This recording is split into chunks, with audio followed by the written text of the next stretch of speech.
नमस्कार विद्यार्थी मित्रांनो. आपण आपल्या कथा साहित्य प्रकार परिचय भाग 3 याला सुरुवात केलेली आहे. त्यामध्ये आपण याच्या आधीच्या तासिकेमध्ये पाहिलं कथा म्हणजे काय, कथेची पूर्वपीठिका कशी आहे आणि कथेचे कोणकोणते घटक आहेत, कथेमध्ये काय काय असतं या संदर्भात आपण चर्चा केलेली आहे. आज आपण चर्चा करणार आहोत कथेची वैशिष्ट्ये कोणकोणती आहेत त्याची. मराठी भाषेचा जर विचार केला तर मराठी भाषामध्ये कथादालन खूप समृद्ध आहे. म्हणजे भरपूर विविध प्रकारच्या कथा मराठी भाषेमध्ये आपल्याला दिसून येतात. आणि फक्त विविधता नव्हे तर गुणवत्ता सुद्धा मराठी भाषेतील कथांमध्ये आपल्याला दिसून येते. आणि या गुणवत्तेमुळे, या विविधतेमुळेच मराठी भाषेतील या कथानकांचे किंवा कथेचे विविध वैशिष्ट्य आपल्याला अभ्यासायला मिळतात किंवा पाहायला मिळतात. त्यातलं पहिलं वैशिष्ट्य आहे ते म्हणजे कथा मनोरंजन करते. मनोरंजन करणे हा कथेचं पहिलं आणि महत्त्वाचं वैशिष्ट्य आहे. कारण काय, की मराठी कथा ही फार मनोरंजक आहे, विलक्षण मनोरंजक आहे.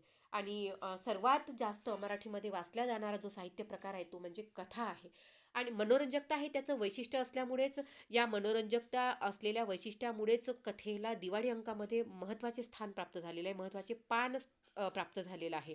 आणि लहानांपासून अगदी मोठ्यांपर्यंत, अगदी लहानांपासून वृद्धांपर्यंत कथा ऐकण्याचा आणि सांगण्याचा आनंद त्यांना होतो. आणि हे सगळं कशामुळे, त्या कथेच्या मनोरंजकता असलेल्या वैशिष्ट्यामुळे, मनोरंजन या वैशिष्ट्यामुळे अगदी लहानांपासून मोठ्यांपर्यंत सुद्धा कथेचा आनंद लुटताना आपल्याला दिसून येतं. आज आपल्याला विविध मनोरंजनाची साधनं दिसून येतात. टी व्ही आहे, विविध प्रकारचे चॅनल्स आहेत, गेम आहेत, गॅजेट्स आहेत विविध प्रकारचे. या सगळ्या मनोरंजनाच्या साधनं उपलब्ध असल्यावरही पहिलं मानाचं स्थान मिळते ते म्हणजे कथेला. मनोरंजनासाठी पहिलं स्थान मिळते ते कथेला.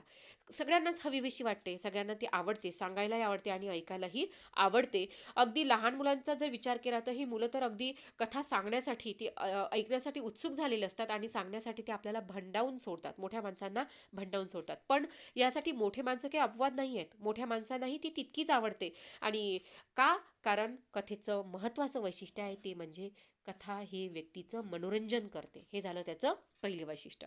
दुसरं वैशिष्ट्य आहे कथेमुळे सुसंस्कार होतात. पहा ना, एखादी गोष्ट जर सांगायची असेल, म्हणजे एखादा संस्कार जर मुलांमध्ये रुजवायचा असेल, व्यक्तीमध्ये जर रुजवायचा असेल, तर तो सरळ सरळ सांगितलं तर त्याचा फारसा परिणाम होणार नाही. जसं रोज खरंच बोललं पाहिजे, खोटं बोललं तर त्याचा दुष्परिणाम होतो. हे जर आपल्याला हा संस्कार, खरा बोलण्याचा संस्कार जर मुलांमध्ये रुजवायचा आहे, तर त्यासाठी आपण असं तोंडी न सांगता, म्हणजे खरं बोललं पाहिजे असं सांगितलं तर त्याचा तितकासा परिणाम होणार नाही. पण त्यासाठी जर आपण एखादी कथा सांगितली आणि कथेच्या माध्यमातून खरं बोलण्याचं काय महत्त्व आहे हे जर आपण सांगितलं, म्हणजे कथेच्या माध्यमातून सांगितलं, तर त्याचा संस्कार मुलांवरती अधिक चांगल्या पद्धतीने होऊ शकते. म्हणूनच मनोरंजकतेप्रमाणेच मनावर संस्कार करण्याची जबरदस्त ताकद आहे ती कथेमध्ये. विविध प्रकारचे जे मूल्य आहेत, मग ती स्फूर्ती आहे, बोध आहे, ज्ञान आहे, मानवता आहे, सत्य, समता, न्याय, बंधुता, स्वातंत्र्य, औदार्य, धैर्य, श्रमनिष्ठा, संवेदनशीलता, दया, सहकार्य इत्यादी विविध प्रकारचे जी मूल्य आहेत, ही मूल्य आपल्याला कथेच्या माध्यमातूनच संस्काराच्या रूपात रुजवता येतात. मग मानवी मूल्य असोत किंवा मग सर्वसामान्य मूल्य असोत, या प्रत्येक मूल्यांचा रुजवणूक आपल्याला कथेच्या माध्यमातून करता येतं. म्हणूनच कथेमुळे सुसंस्कार होतात. सामान्य माणूस प्रसंगी आभाळा एवढा मोठा कसा होऊ शकतो, हे आपण एखाद्या बोधकथेच्या माध्यमातूनच वाचकाच्या मनावर ठसवता येऊ शकते. आणि म्हणून संस्कार क्षमता किंवा सुसंस्कार करणे हे काय आहे, कथेचं एक महत्त्वाचं वैशिष्ट्य आहे. त्यानंतर आहे कथा वाचकांची उत्कंठा वाढवते. उत्कंठा वाढवते म्हणजे काय, उत्सुकता वाढवते. प्रत्येकाला कथेमध्ये एक वैशिष्ट्य आहे की कथा वाचत असताना पुढे काय घडेल, पुढे काय घडेल, आता पुढे काय होणार, अशी उत्सुकता वाचकांच्या मनामध्ये लागून राहिलेली असते, निर्माण झालेली असते. आणि त्यांची जिज्ञासा जागी झालेली असते. कारण कथानक वाचकाला खिळून ठेवणार असते. कथेमध्ये जे कथानक आहे ते वाचकाला खिळवून ठेवणार असते. कथेमध्ये जे पात्र असतात, याच्या आधी आपण पाहिलं घटकामध्ये, कथेचे घटक, त्यामध्ये जे पात्र असतात किंवा प्रसंग असतात, आणि या पात्रांची आणि प्रसंगाची जी गुंफण केलेली असते ती अशा पद्धतीनं केलेली असते, ती अशा कौशल्याने केलेली असते की वाचक त्यात तल्लीन होऊन जातो, वाचक त्यात गुंतून जातो, त्याचं मन त्यामध्ये रमून जातं. आणि त्यामुळे मग कथा ही उत्कंठावर्धक ठरते, उत्कंठावर्धक होते. शिवाय कथेमध्ये काय, भूतकाळातून वर्तमान काळात आणि वर्तमान काळातून भूतकाळामध्ये घेऊन जाण्याची एक कौशल्य आहे. आणि त्यामुळे सुद्धा कथा काय ठरते, उत्कंठा आपली वाढवते.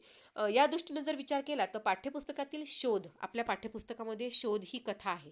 ही जर तुम्ही कथा वाचली, उदाहरण दिलं आहे इथे, ही कथा वाचली तर त्या कथेमध्ये जे आकस्मिक वळणं येतात किंवा नाट्यमय प्रसंग येतात किंवा कथेचे जे अनपेक्षित शेवट होतो, त्यामुळे आपल्याला प्रत्येक वेळी, कारण कथेच्या घटकांमध्ये त्याचा सुरुवात, मध्य आणि शेवट असे 3 भाग जे कथेचे केले जातात, तर सुरुवातही तितक्याच उत्कंठावर्धक पद्धतीनं झाली असेल तर आपण, आणि अपेक्षित असलेला कथेचा जो शेवट असतो तो तसा न होता वेगळ्या पद्धतीने जर होत असेल, तर त्यामुळे आपली जी उत्कंठा आहे ती शेवटपर्यंत टिकून राहते, हे आपल्या लक्षात येते. आणि वाचा तुम्ही, पाठ्यपुस्तकामध्ये शोध ही कथा दिलेली आहे, तुम्ही वाचा. अगदी शेवट काय होईल, शेवटी काय घडते, अशी आपल्या मनामध्ये एक उत्कंठा लागून राहिलेली असते आणि आपण शेवटपर्यंत पोहोचतो. आणि हेच आहे कथेचं तिसरं वैशिष्ट्य, वाचकांची उत्कंठा वाढवते. त्यानंतर आहे कथा एककेंद्री असते. एककेंद्री असते म्हणजे काय पहा, अनुभवाचे, रचनेचे एककेंद्रित्व हे कथेचे वैशिष्ट्य आहे. एककेंद्री कादंबरी वा नाटकाप्रमाणे ती बहुकेंद्री नसते. कथेतील प्रसंग, पात्रे, वातावरण मर्यादित असते, म्हणूनच ती लहान असते. म्हणजे खूप मोठी नाही, अगदी मोठ्या प्रमाणात ती किंवा मोठी ती असत नाही, छोटी छोटी किंवा लहान लहान मर्यादित स्वरूपामध्ये ती लिहिलेली असते. त्यामध्ये अनुभवही मर्यादित असतात, रचनाही मर्यादित केलेली असते. हे म्हणूनच त्याचं एक वैशिष्ट्य ठरते. छोटी असते, लघु असते, ती पसरट नसते, तिचे स्वरूप स्फुट असते म्हणजे छोटे असते, आणि म्हणूनच वाचकांना ती वाचण्यासाठीही आवडते, कारण शेवट लवकर कळतो आणि त्यामुळे उत्कंठा जी असते ती खूप ताणल्या जात नाही, तर लगेच शेवटापर्यंत आपण पोहोचतो. त्यामुळे आपल्याला कथा ती आवडायला लागते. म्हणूनच रचनेचे केंद्री ती असल्यामुळे ही असणे सुद्धा एक काय वैशिष्ट्य आहे. त्यानंतर आहे 5वं म्हणजे कथा भूतकाळात लिहिली जाते. भूतकाळात लिहिली जाते, कथेचं वैशिष्ट्य आहे, भूतकाळात लिहिली जाते. सर्वसाधारणपणे कथा भूतकाळात लिहितात, म्हणजे एक होता राजा, एक होता दानशूर होता, घडलेले प्रसंग त्यात सांगितलं जाते. आणि कथेत होऊन गेलेले ज्या घटना आहेत त्याचे निवेदन केलेलं असते. जसं एक होते गाव, हे ना, जसं मी सांगितलं तुम्हाला, तिथे एक दानशूर माणूस राहायचा, अशा प्रकारची वाक्यरचना कथेमध्ये केलेली असते. यामुळे कथेत एखादी हकीकत असते, घडून गेलेले प्रसंग असतात, त्याचे वर्णन असते. त्यामुळे आपोआपच कथा लेखनासाठी भूतकालीन निवेदन शैली वापरली जाते. घडून गेलेली कथेमध्ये वैशिष्ट्य असं असते की घडून गेलेली घटना, घडून गेलेला प्रसंग त्यामध्ये त्याचा वर्णन केलेला असतो, आणि म्हणून निवेदन शैली ही भूतकाळातील असते. हे सुद्धा त्याचं काय आहे, वैशिष्ट्य आहे. त्यानंतर 6वं वैशिष्ट्य आहे ते म्हणजे कथेच्या माध्यमातून जीवनाचा वेध घेतला जातो. जीवनाचा वेध घेतला जातो. आता आपण दुसरं जे वैशिष्ट्य आहे ते पाहिलंय, कथेमुळे सुसंस्कार होतात. सुसंस्कार होतात म्हणजे मूल्य रुजवली जातात. आता मूल्य रुजवली जातात म्हणजे काय, मूल्य कशाशी संबंधित आहेत, व्यक्तीच्या जीवनाशी संबंधित आहेत. आणि म्हणूनच एक अजून वैशिष्ट्य ठरते कथेचं, की कथेच्या माध्यमातून जीवनाचा वेध घेतला जातो. कथा मानवी जीवनाचा थेटपणे वेध घेते, ती जीवनस्पर्शी असते. राजा राणी असो वा एखादा टॅक्सी ड्रायव्हर, नर्स असो की गावातली लोकसेवक असो, किंवा त्या प्रत्येकाच्या जीवनातील घटनांचा, भावभावनांचा, वैचारिक उलथापालथींचा धांडोळा घेण्याची ताकद कथेत असतो. म्हणजे कोणत्याही प्रकारचं पात्र आपल्या कथेमध्ये असो, त्या पात्राशी समरस होणारे प्रसंग असो, त्या त्या प्रकारच्या भावभावना, वैचारिक उलथापालथीचा जी धांडोळा घेण्याची जी ताकद असेल, त्याचा वेध घेण्याची जी ताकद असेल, ती कथेमध्ये असते. कथेला एकही जीवन विषय वर्ज्य नाही. जीवनामध्ये जेवढे काही जीवन जगताना जेवढे काही विषय आहेत, जीवनामध्ये जेवढे विविध विषय आहेत, त्या सगळ्यांचा समावेश कथेमध्ये झालेला असतो. मग ते बालपणीच्या चिवकाऊच्या गोष्टीच्या रूपाने असो किंवा मोठ्या मोठ्या मूल्य रुजवणाऱ्या कथा असो, बोध शिकवणाऱ्या कथा असो, तर आपल्याला सगळ्या प्रकारचे जीवन स्पर्श असलेल्या जे प्रसंग आहेत ते कथेमध्ये आपल्याला दिसून येतात.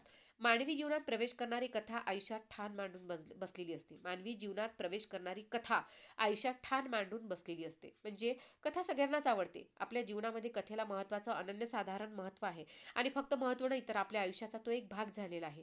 जीवनाचा वेध घेण्याचे वैशिष्ट्य हे या कथेचे मग खासियत आहे किंवा ते त्याचे वैशिष्ट्य आहे. ओके. त्यानंतर आहे 7वा, श्रवणीयतेमुळे कथेचे सादरीकरण करता येते. श्रवणीयता त्याचं वैशिष्ट्य आहे. कथेचं वैशिष्ट्य आहे की कथा ही श्रवणीय असते, म्हणजे ऐकावं वाटते, आपल्याला गोष्ट ऐकावं वाटते. का ऐकावं वाटते, कारण त्यामध्ये उत्कंठा निर्माण करण्याची हे वैशिष्ट्य आहे. एकमेकाशी संबंधित आहेत. बघा तुम्ही, एकमेकांशी कसे संबंधित घटक आहेत यातले, कथेचे वैशिष्ट्य एकमेकाशी संबंधित आहेत.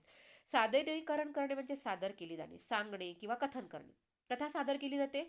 कथामाला, बालक मेळावे, बालसाहित्य संमेलने इथे आवर्जून कथा सांगितल्या जातात विशेष पद्धतीने. नाटके, कादंबऱ्या, निबंध, लेखसंग्रह यांचे कथन फारसे होत नाही. नाटकांचं कथन केलं जाऊ शकत नाही किंवा होत नाही. कादंबऱ्या सुद्धा किंवा निबंध, लेखसंग्रह यांचे सुद्धा कथन फारसे केले जात नाही. पण कथाकथन मात्र घरोघरी होते, शाळांमध्ये होते. साहित्यविषयक कार्यक्रमांमध्ये नित्य नेमाने घडत असते. म्हणजे काय, साधी म्हणजे असं म्हणा ना, की शिक्षक विद्यार्थ्यांच्या मध्ये सुद्धा कथानाचा कार्यक्रम होऊ शकतो.